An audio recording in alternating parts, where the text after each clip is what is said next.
week 8 of the conflict in the Persian Gulf, Strait of Hormuz, Gulf of Oman, Northern Arabian Sea, and now off the coast of Somalia between the United States and Iran, as we look at the choke points getting choked. I'm your host, Sal Mercogliano. Welcome to today's episode. So this video shows you Iran staging the takedown of 2 Mediterranean shipping company vessels. The reason I say it's staged is, number one, you don't usually put out a pilot ladder and open up the side port to allow people to come on board and seize your vessel. Second, the ship's not underway, evading at all, and the camera angles just indicate that this was pretty much a staged video event. Now, not saying that people don't like to stage events like this. We have images of the United States fast roping down onto vessels that they have seized, but it's again, this is part of that competing images that we're seeing here of both sides attempting to demonstrate that they are in the right with their competing blockades. All right, we're going to do a recap of week 8 and where we stand right now. If you're new to the channel, hey, take a moment, subscribe to the channel and hit the bell so be alerted about new videos as they come out. Now, as we normally do in these videos, we're going to take you over to the Joint Maritime Information Center, their latest bulletin, which just dropped a 26 April 2026 version of this. A couple of things to note here on this one: the introduction of the Somali coast and the Somali basin with the threat level updated to substantial. We see here in the notes, an oil products tanker is reported to be held by pirates on the northeastern Somali coast. No injuries have been reported. Separately, a pirate action group. That's right, there are pirate action groups out there. Can I be clear? How is this not a pirate execute group or something along that way so that this acronym could be PEG? I mean, if it's a pirate group, can we go full peg leg here? I mean, I'm just saying, we got to have a little bit of fun if you're really going to be talking about pirates. A pirate action group is reported to be active in the Somali basin. Vessels in the vicinity are advised to maintain heightened vigilance and review BMP MS guidance. Okay. For those of you who don't know what that acronym means, and I looked it up even myself, Best Management Practice Maritime Security. I don't know why they couldn't just say that, but they didn't. But over the last 72 hours, we've had 3 separate incidences. A hijacking of a Somali-flagged fishing vessel near Zafum, 23 April, armed boarding of an oil products tanker in the same area, and then 24 April, attempted boarding reported 83 nautical miles off Eel, indicating, again, pirate action group activity in the Somali basin. That takes us to our regional threat overview, and everything is ringing critical here just about. So Arabian Gulf, Persian Gulf, whatever you want to call it this week, Strait of Hormuz, they're indicating navigation interference, blockade enforcement, mine reports, residual kinetic risk, and risk of attack or miscalculation in the Strait of Hormuz. We're going to come back to that mine issue again because that keeps resonating throughout here. There has been zero indications of mines out there. No reports of mines, no mine hits whatsoever. What we have is allegations by the Iranians that they've laid mines, and the U.S. not confirming any mines are out there. However, just the risk of mines is going to lead you to execute mine counter warfare. Gulf of Oman, Arabian Sea critical, historical projectile and UAV unmanned aerial vehicle strikes. Naval presence remains high. This is the U.S. Navy out there. And then we have moderate in the Eastern Mediterranean, Northern Red Sea, Suez Canal, the Bab el-Mandeb, cheers, old tradition here at what's going on with shipping, Gulf of Aden, and the Southern Red Sea. The big change here is that substantial along the Somali coast and Somali basin, with 1 vessel held by pirates and 1 active PAG. Weather conductive to small boat operations. I'm sorry, a pirate action group makes me laugh whenever we see that in print. So reviewing the maritime incidents, traffic assessments, we've had 37 incidents since 1 March, none over the last 72 hours. No attacks on ports or maritime infrastructure reported, still in that ceasefire, but the overall risk remains substantial.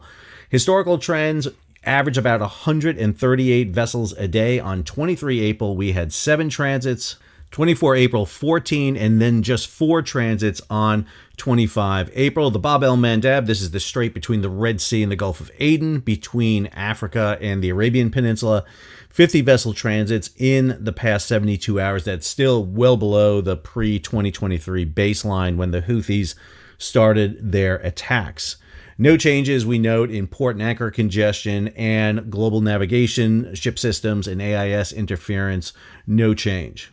All right, let's take a look at the transits. But before we do that, for the love of God, Joint Maritime Information Center, can someone proofread this thing? I said this in the last video, and I'll say it again. Send it to me. I'm a college professor. I'm happy to proofread this thing for you. Cargo vessel transits comparison, 12 April to 18 April, yet we're showing 19 April to 25 April. So real quick, I want to break this down a little bit because there was some questions in the last video. Cargo vessels, that refers to container ships, bulkers, car carriers, anything but a tanker, and then tankers below. You then have 2 subsets in there. You have the Strait of Hormuz, SOH. East is heading outbound, west is heading inbound, and then you have the BAM, that is the Bab el-Mandeb. And Bab el-Mandeb northwest is heading toward the Suez Canal, southeast is heading toward the Indian Ocean. Note here, we're going to focus on Strait of Hormuz. 19 April, a total of 6 voyages through. 20 April, a total of 16 voyages through. 21 April, 4 voyages through. 22 April, 8 voyages through. And then the latest data, 23 April, 7 voyages. 24 April, 15. And then 25 April, 4 voyages. And if you'll notice there, a lot of ships heading eastbound, heading out, especially in the guise of tankers heading out, with less ships heading inbound at this time. Now, this data is all based on vessels over 1,000 gross tons and using AIS. I know what you're saying, Sal, some ships are turning off their AIS and going dark. The Joint Maritime Center looks at that. They look at vessels that were inside the Persian Gulf, turn off their AIS, then show up outside and can estimate basically when they make their transits through. And then this graphic shows you the drop-off in the Strait of Hormuz. The key thing here is this gap. This is the donut hole. This is all the ships that should have sailed from the Persian Gulf and been arriving in Asia, Australia, Africa, Europe, and North and South America. They are not there. By this point where we're at today, all those ships would have arrived by now. In other words, the gap is being felt. Yes, I know that there are ships lined up like a conga line coming into the United States. It's a great line that Secretary Hegseth had. Very amusing. However, what Secretary Hegseth has to understand is that we export, in terms of oil, about 4 million barrels per day. We're trying to ramp up to 6 million barrels per day. That means we can load 1 VLCC a day more than we were doing before. When you double or triple the number of VLCs coming to us from 20 to 40 to 60, that's going to be a problem. Plus, you've got a longer distance to get where you're going from. To get from the Persian Gulf over to Asia, that's about a 22-day voyage at 12 knots. If you got to go from Houston, Texas, in the Gulf of Mexico, all the way around Africa, because you can't go through the Panama Canal because you're too damn big, around the Cape of Good Hope, through the Malacca Strait, all the way to Asia, that's 52 to 55 days. The world is a big honking place, and it's round, and Africa is in the way. It is a big continent, and that's what we see here. Now, we also have another report out from the Joint Maritime Information Center. They do a monthly recap, and I'm going to have the links down in the show notes for all these, so you can take a look at them. This is their monthly statistics for the Middle East. Now, this is put out by the Combined Maritime Forces. So this is their monthly assessment for March 2026. I'm not going to read this because it's very similar to what we just went over. It'll be more up to date, but this is a good historic grab here of what happened back in March. So in this executive summary, they note the time period of the most recent incidents that have taken place. So, for example, in the Red Sea and the Gulf of Aden, we have not had an incident since 17 February of 2026, and that was suspicious activity.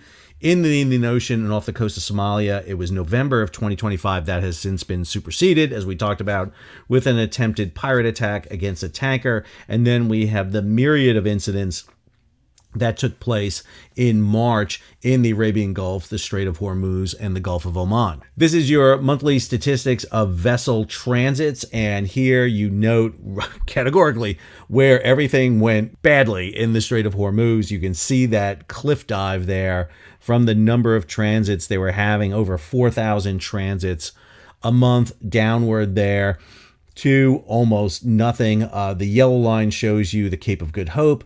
The green shows you Suez. Red shows you the Bab el-Mandeb. The Suez and Bab el-Mandeb should be much higher, but we still have not returned to levels that we had pre-Houthi attacks.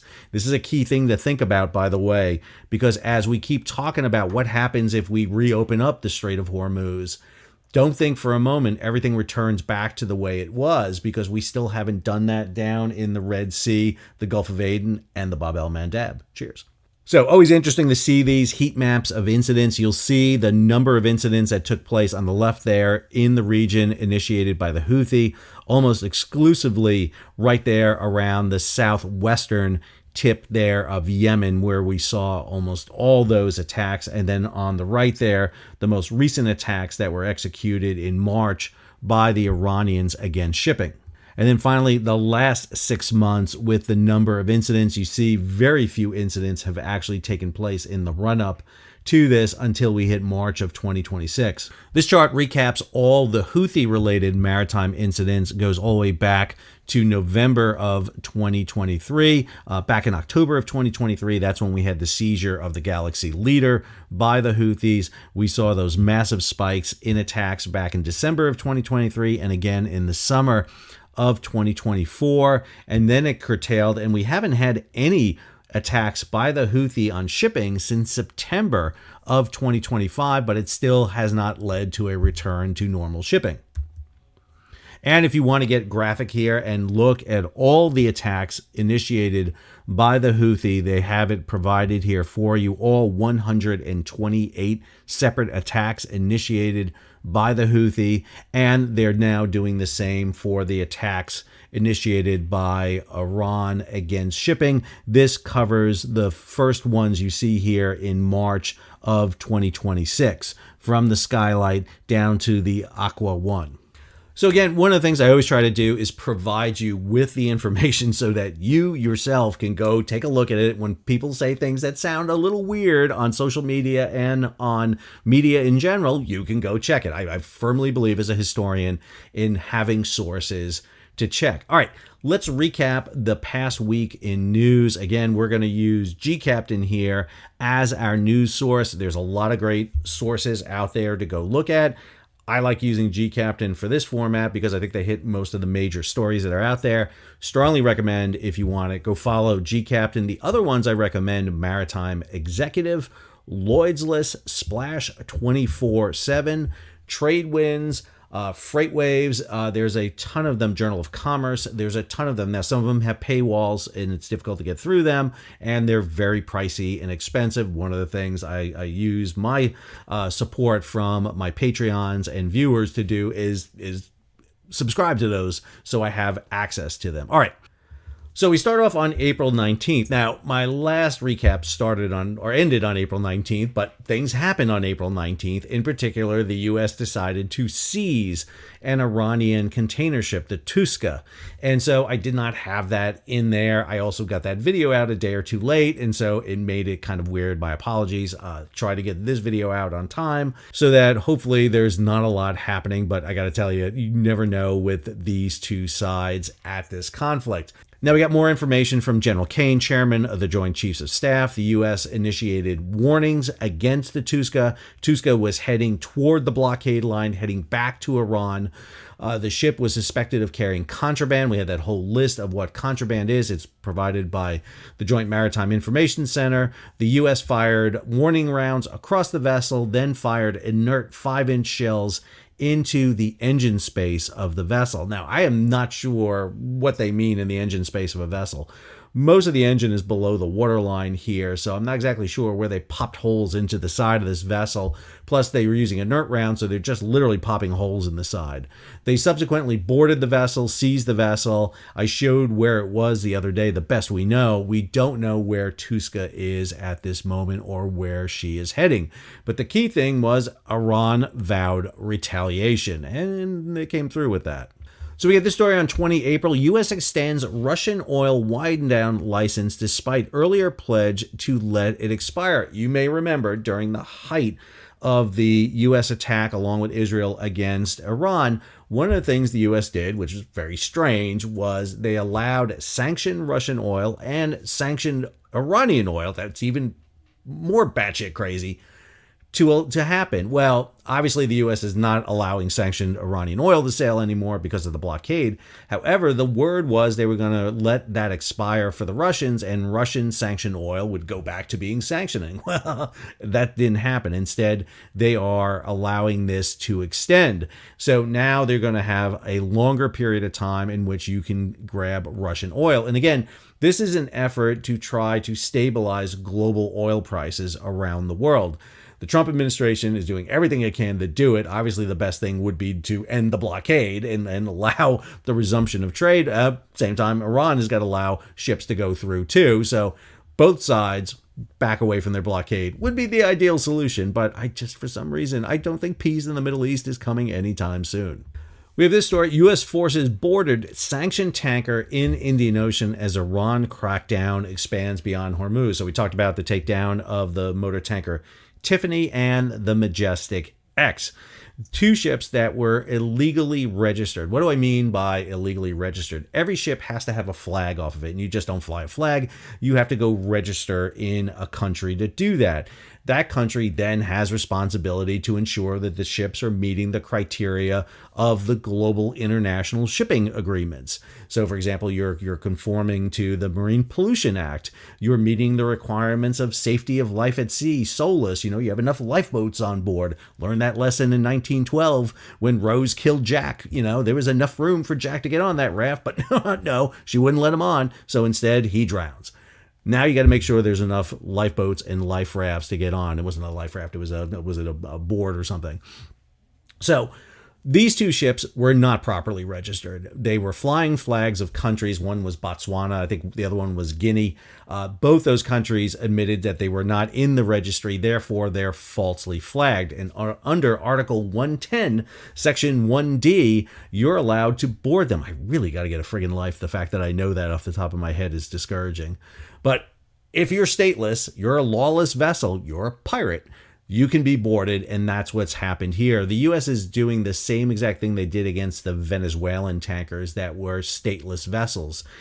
Interesting thing to note, this boarding has to be led and include members of the U.S. Coast Guard. Even though the boarding on the Tuska, the Iranian vessel, was different, that was a blockade issue. That was an act of war. This is, believe it or not, a police action. And so this action was undertaken by the U.S. Coast Guard, assisted by the U.S. military to do that. Come up here. Hormuz shipping disruption shows no end as Trump extends ceasefire and maintains the blockade. So we were going back and forth. President Trump was threatening civilization destruction, bridges, you name it. And the ceasefire has extended again. It's amazing how often we get these things, but we keep having these ceasefires with hopefully discussions in Islamabad, Pakistan, between two sides. But the issue that the United States says is they're going to maintain the blockade. And as we talked about in a previous video, one of the things that the U.S. is trying to do here is halt, capture, and basically herd Iranian tankers back into Iranian waters with the goal of forcing Iran to come to the peace table, or else they face the problem of having to shut and close down wells. Mentioned the other day about wells, closing them down and how they could collapse and everything. Listen, I am not an oil engineer. I never claimed to be an oil engineer. What I do know is that if you close an oil well, it's not as easy as reopening it. It takes time to do that. And again, go find someone who's an oil engineer. Go find him, Mr. Global, whoever you want to follow. There's a lot of people out there who do this. go follow them. But I'm telling you that it takes time to reopen the wells. And that's the issue that Trump and the administration is trying to push right now. I don't know if it's going to work because, as we talked about the other day, the Iranians are literally towing old tankers up to Karg Island to load with oil. Iranian tankers go dark to sail past U.S. blockade laden with oil. So we did an entire video, which I'll have the link up here for you, where we talked about this. I broke down how effective the U.S. blockade actually is. And yes, while ships are getting past the blockade line, and that line again is drawn from the Iran-Pakistan border to the northeastern tip of Oman, the goal here isn't to catch them at the line, but to basically herd them back. Now, some Iranian ships are using the territorial waters of Pakistan, India, and even Sri Lanka here to get across to the Malacca Strait, where the two tankers the U.S. seized were in this area between Sri Lanka and Malacca, basically international waters. No territorial limits there. And that's where they're grabbed. Now, yeah, ships can try to snake all the way around the coast here and stay within 12 miles of territorial waters. The problem is the U.S. Navy's got a pretty big reach. Remember, most of the U.S. naval forces are up here in the Arabian Sea, but we know there's forces from Indo-PACOM here, including a expeditionary support base, the Miguel Keith, and we know that the USS Boxer, the amphibious ready group, is probably coming into the South China Sea right about now. So there's more forces on the way in. So this interview is a really good one. America's oil surge is pulling tankers west and reshaping the global trade. So talked about this, about all those global tankers coming in. Again, had a whole video on this where we talked about this. One of the big things is the impact this is going to have on redrawing the entire global trade network. Every time you have a disruption, it causes a movement in global trade. If tomorrow Bibi Netanyahu, President Trump, and the president of Iran or the Ayatollah get together and make up, high five, do whatever they have to do, shipping is not going to return back to pre-war levels immediately. It may never come back because some ships are going to sit there and say, hell no, I don't trust any of you guys. I'm not going to go there, and people are going to look for alternative sources. Some's going to go through because they have to, because unlike the Red Sea is just a diversion. In the Persian Gulf is resources. You have to get them. And remember, you can't get everything sent out of the Persian Gulf overland. Yeah, we got pipelines, but you can't get everything out. Some countries require this. So we are in the process of reshaping it. It's great to get ships coming to the United States to fill up with oil if you're an oil company. If you're an American, this is not great because they're going to pull oil and diesel and gas and aviation fuel, and that is going to send prices back up again. Remember, what you've seen so far is the shock. You haven't seen the actual implication of what's happening. That's that donut hole we talked about.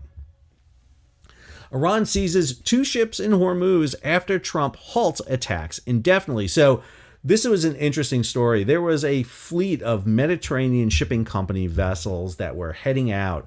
Some of the ships were a little behind the others, and this is the attack that took place. So 4 of them got out, but the other 2, actually 3 of them, came under this attack. Specifically small boats with machine guns and RPGs. Now, these are very hard to get rid of because, I mean, literally these boats can be put on trailers and hauled up out of the water. It doesn't take much. And if you're a shipping guy, if you're a merchant mariner out there, listen, machine guns, RPGs, that's enough to convince any merchant mariner, I'm done. You guys got me. What do you want me to do? And that's what happened with 2 ships. One of the ships got away down into the Gulf of Oman, but the other 2 were held. That was the video I showed you in the beginning. And those 2 ships have been brought up into Iranian waters in and around Bandar Abbas. Now, the Iranians have a problem with Mediterranean Shipping Company. They had the same problem the Houthis had with them. They linked them to Israel because, number one, they do shipping to Israel. They've had agreements with the Israeli shipping line Zim for years. But more importantly, the wife of the owner has dual citizenship and one citizenship is Israeli. So the Iranians are just like the Houthi. They like to do this 6 degrees of separation to Kevin Bacon to prove that ships are somehow linked to Israel. And that's what they've done here in this case. Now they're holding 2 ships. I should note that the Iranians seized the ship back in 2024. The MSC Ares still friggin' holding that ship, still holding that ship. So again, when we remember about, who was attacking ships before all this started, Iran's been doing a good job of doing that early on here. BIMCO is a advisory group for shipping, warns Hormuz reopening hinges on mine clearance as Trump orders sweep surge. So we have not getting a very clear image here on what's being done in the Strait of Hormuz regarding mine clearance.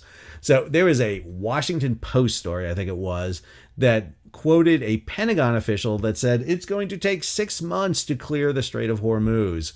And I called BS on that, number one. Yeah, 6 months to sweep the entire Strait of Hormuz, 21 miles wide, 100 miles long, to ensure that there's no mines. You don't have to do that to sail ships through. You need a lane. You just need a lane to sail through. The U.S. has sailed 2 destroyers into that region several weeks ago. They didn't do that through mine-infested waters. They knew that they had a clear shot to get those ships in. So the U.S. probably has drones in the area doing mine-sweeping operations right now. That seems to be their focus. However, I'm going to caveat something here really importantly. If the U.S. has drones in this area and they're monitoring, they did not do squat when the MSC ships were attacked. Now, granted, MSC ships, Mediterranean Shipping Company, that is a Swiss-Italian firm. The ships were not flying a U.S. flag. They're not American crews on board. But again, if you're challenging Iranian control of the Strait of Hormuz here, that would be something I think you would want to do and maybe do something about those Iranian boats. That didn't happen. Remember, the U.S. is not in the Strait of Hormuz with warships. They have drones, both surface, underwater drones, and aerial drones. But the U.S. is out in the Gulf of Oman and the Arabian Sea. Chubb says U.S. Hormuz insurance backstop stalled as military convoys fail to materialize. So I've talked about this before. People keep telling me to stop talking about this because I've already made this point, but not everyone who's tuning in now have watched previous episodes. So the U.S. initiated a war risk insurance procedure to provide ships with war risk, which made sense week one when everyone was looking for war risk. However, war risk is out there and readily available commercially. We don't need it. We needed it day one, not week 8. And this is the point I'm going to keep going back to. This is part of that misunderstanding of what happened regarding the Strait of Hormuz by the United States and the Trump administration. They failed to prepare for the shutdown of the Strait of Hormuz. Again, maybe it was going to be a short war, be done in 2 weeks. Maybe it was going to react the way it did back in June of 2025 when it didn't shut down. Well, it shut down. And right now, Chubb, which is a commercial firm that's backing the U.S. Maritime insurance, says that the insurance is not going to do anything until we can get military convoys. And convoys are a tough thing to do because you've got to free up assets to get into the strait. This means Arleigh Burke-class destroyers, which are going to be hard to free up now because they're all on friggin' blockade duty, even though, by my estimate, there's probably somewhere in the range of about 19 Arleigh Burke-class destroyers from the Eastern Med to the Red Sea, out in the Arabian Sea. So you got a batch of these destroyers out there, probably at least a dozen in and around the Arabian Sea. But if you're, catching tankers, out here and hurting them, you're not going to be able to free them up to do convoy operations. What's really interesting to me, and I'll take a moment here real quick, Sal, a little bit on a soapbox here for a second, is why the U.S. hasn't moved more naval forces into this region, particularly smaller combatant forces, which I think can provide a pretty useful source to help them. So I just got back from the Sea Air Space Expo up in Washington, D.C. This is hosted by the U.S. Navy League, and not a lot of talk about operations going on down in the blockade here. And I'm really interested in this, in that the U.S. has naval assets, which I think would be ideal for this type of operation. And particularly, I'm talking about the littoral combat ships, both the Freedom-class littoral combat ship and the Independence-class littoral combat ship. Now, I know the LCS gets a lot of, bad press all the time, the little crappy ship. I understand that entirely, and I'm as guilty as everybody else talking about that. However, for a blockade operation, these ships are really, really good. I mean, they have helicopter pad, a pretty extensive helicopter facility, aviation facility on board. They can launch small boats. Yes, they got a little tiny cannon on board, a 57 millimeter. It's not a 5-inch gun, but again, if the Iranians can stop ships from a speedboat with machine guns and RPGs, that seems to be pretty good to be able to do that. Plus, they're freaking fast and they can zip around and catch ships all the time. They seem like ideal platforms to me to be used for this. Plus, I mean, they would be pretty good against surface drones that are not moving very fast, and even aerial drones that are not moving fast, like Shaheeds. So I think, why we haven't surged some LCSs over there beyond the 3 that have the minesweeping gear, I don't know. The other one is a ship operated by the U.S. Military Seal of Command called Spearhead-class fast transport ships. These ships can house Marines on board for short duration, but more importantly, they're fast and they have a helo-deck on board and ability to launch boats.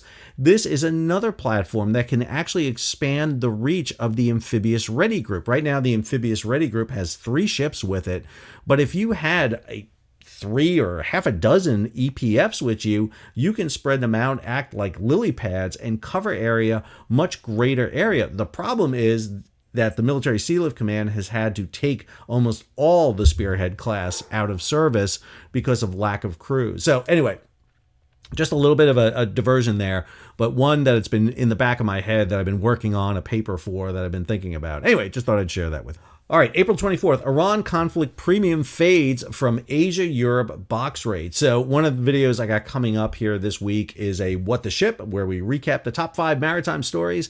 One of the things we're going to be talking about there is freight rates, looking at freight rates in all the different sectors, bulk, tanker, and container. And this story is a really interesting one because what we're seeing right now is rates on the Asia to Europe trades have largely returned to pre-Iran conflict levels this week. Now, levels are still up going from Asia to the United States, but that issue is a really interesting one. Again, don't see a huge diversion because ships were already going around Africa already, but now we see that kind of stabilization return.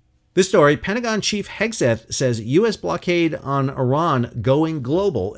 This refers to the fact that the U.S. does not need to grab every tanker coming across the line. Instead, what they're doing is putting forces in the position to grab them later or herd them back. And that's really the big issue.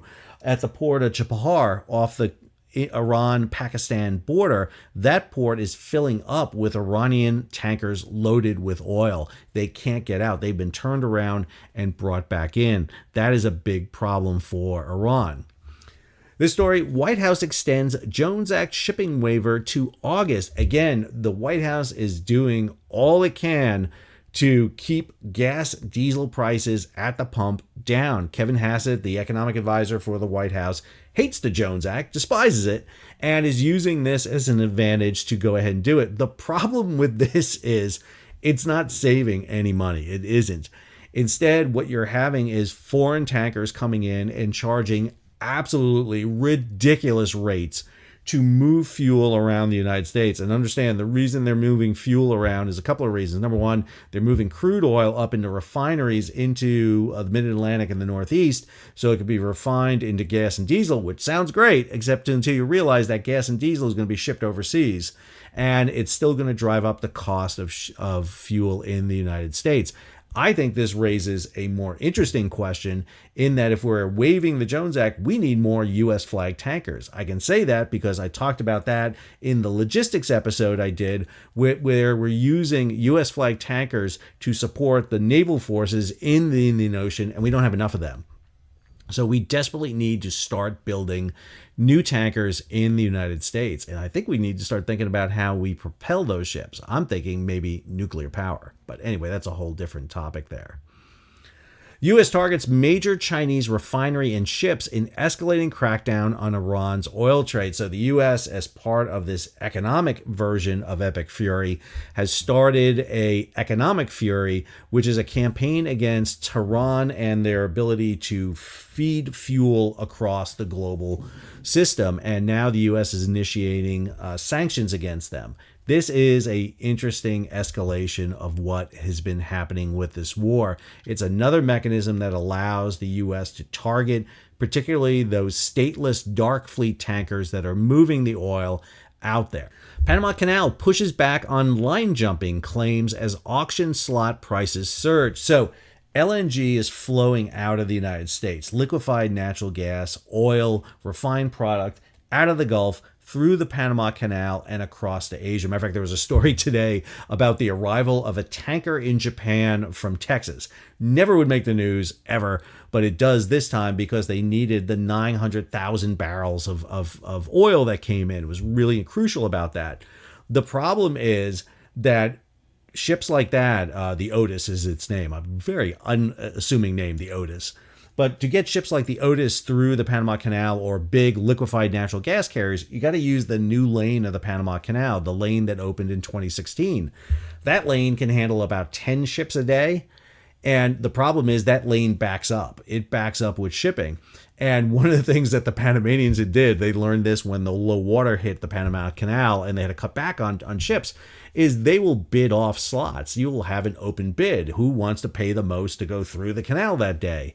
And it got ludicrous. We're paying millions and millions of dollars to get ships through the canal. Now, the Panamanians enjoyed this immensely because they made more profit during the year that the Panama Canal had the least amount of transits through it. Why? Because people were bidding for that. Now, they're saying that they're pushing back on this. We'll wait and see what happens in Panama. I'm always a little leery about the Panama Maritime Authority and the Panama Canal Authority and what they do. This story was an interesting one. India mulls options on Iran port stake before sanctions kick in. Now, India had bought a large portion of the port in Iran, Chabahar. This is that port just outside of the Iran-Pakistan border. Well, guess what? Not a lot of business being done in the port today. And so India is like really second guessing it. Now, India has a unique position they're in because of territorial waters. You can sail out of Iranian waters, hug the 12-mile coast into Pakistan, and get into India. We looked at that the other day in the effectiveness of the U.S. blockade. Some of the ships that are getting through the blockade are doing it that way. They're staying in Pakistan and Indian territorial waters. Really nothing the U.S. can do. They're not going to violate those waters, particularly Pakistan, who is hosting or was going to host peace talks in Islamabad again. The story, Strait of Hormuz remains nearly empty with just a few Iran ships moving. So we're really seeing the blockade hitting home here on both sides. Again, it's competing blockades. It is Iran on one hand, it's the U.S. on the other hand, and we have it. Let's not forget, too, there's Israelis in this war, too. We always tend to forget about the Israelis, but the Israelis are involved. I also will note one other thing on the blockade that some people miss. While the U.S. is blockading the Persian Gulf, the Gulf of Oman, and the Strait of Hormuz, what we're not blockading is the Caspian Sea. And the northern part of Iran has a seaport there that is moving cargo and ships on the Caspian Sea up to Russia. The Israelis hit ports along the Caspian Sea early in the conflict, but have not done so since. I would envision if the ceasefire does ever end, that may be something we see happen, the Israelis undertake again. Finally, last story, U.S.-Iran peace hopes fade as Trump scraps talks.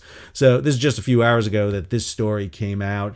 It looks like a breakdown in the situation regarding peace talks that obviously would be making the news more if there wasn't a assassination attempt against the president at the White House Correspondents' Dinner. We don't know if it was an assassination attempt. We just know somebody charged the gate there and got arrested. A lot of hysteria there last night at the White House Correspondents' Dinner.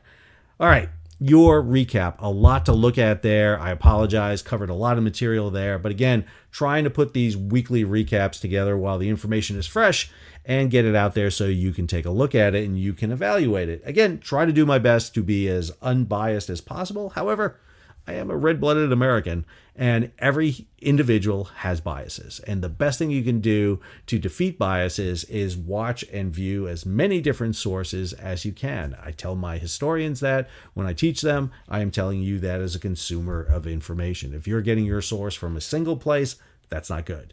You really need to diversify and get your sources from multiple areas, including ones you may not agree with at times. I hope you enjoyed this video today. And listen, if you want to get some more videos, go back and take a look at what we've done. Again, just did a video on the effectiveness of the blockade, did that video on logistics of the U.S. naval forces in the area. Both of them, I think, really give you a great idea. I'll have the links to those videos at the end here, and you can take a look at them.